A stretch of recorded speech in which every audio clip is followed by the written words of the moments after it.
Let's explore autistic history and the Autism Wars. This is part 51 of a series.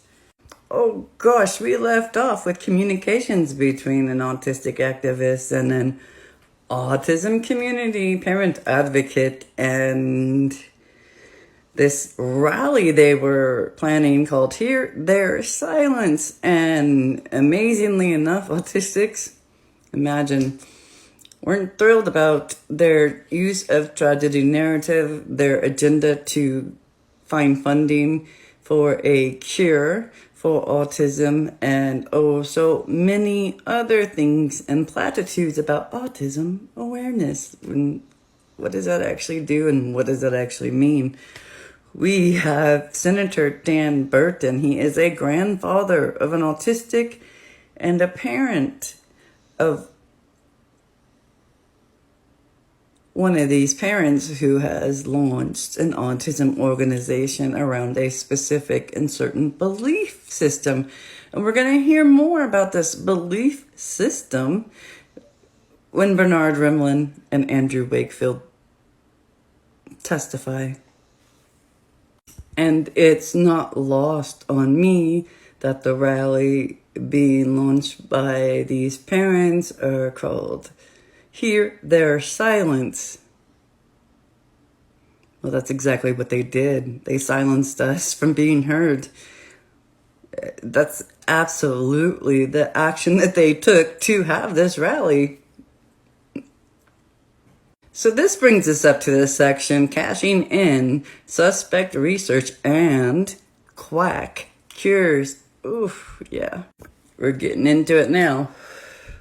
And unfortunately, true, untrue, myth, not myth, fact, or to be established as fact, none of this matters in this hearing at this point. This is being publicized on C-SPAN to the entire nation who's tuning in, or whoever's tuning into this, and it's legitimizing everything these people are saying to the general public. It's taking these ideas of these parents have with these autism organizations and putting it on blast in such a loud mega speaker. There's no competing with these people and their power, their money, their connections, and their agenda. For autistics, we don't have power, money, connections in Congress the way these folks do. Certainly not in this manner. We have nothing other than our activism, and most of us are living in poverty. So this era is showing you who has the power here and who's getting heard.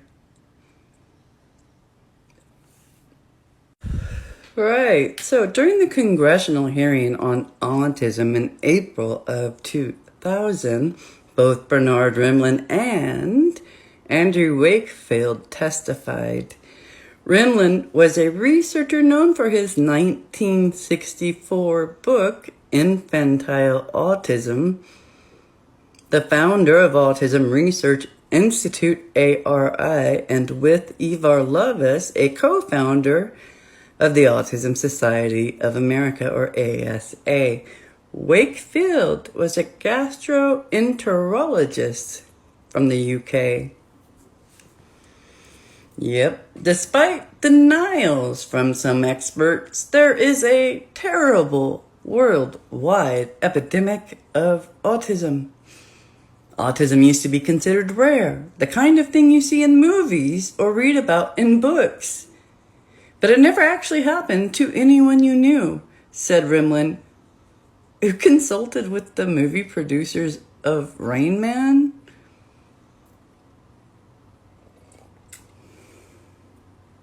And he was the one that influenced the narrative around autism already in the 80s. So I find that kind of interesting, that little bit of history. So it said he also created a different ending for Rain Man. Here, Rimland, it said, also created a different ending for Rain Man that was included in the movie, instead of Dustin Hoffman's character living out his life independently with his brother, played by Tom Cruise. He's returned to the institution, not shown with an ending where he integrates with the community and his brother. This is an incredible amount of influence on public perception. So in January of this year, the Autism Society of America estimated that autism had increased from 15 out of every 10,000 individuals to 1 in 500. I don't know how they got to that estimate. And the repercussions of this increase are so far-reaching. These children will need specialized education and appropriate care for the rest of their lives. Appropriate care, as stated by Rimland, was incredibly questionable. In 1995, Rimland launched Defeat Autism Now, or DAN. And this was a network of people who had alternative approaches to cure and recover autistics. That year, Rimland hosted a conference for DAN in Dallas, Texas, and he was able to gather about 30 professionals and scientists to share information on their work and how to defeat autism as swiftly as possible. What Rimland defined as appropriate care was published into a 40-page manual and made available for purchase. DAN was geared towards parents and physicians who wanted to avoid the medical community's psychiatric care approaches and medications, and who believed their child's autism was caused by an environmental trigger like those MMOs. Many parents swore DAN doctors cured their children, but there was never any research evidence to back those claims.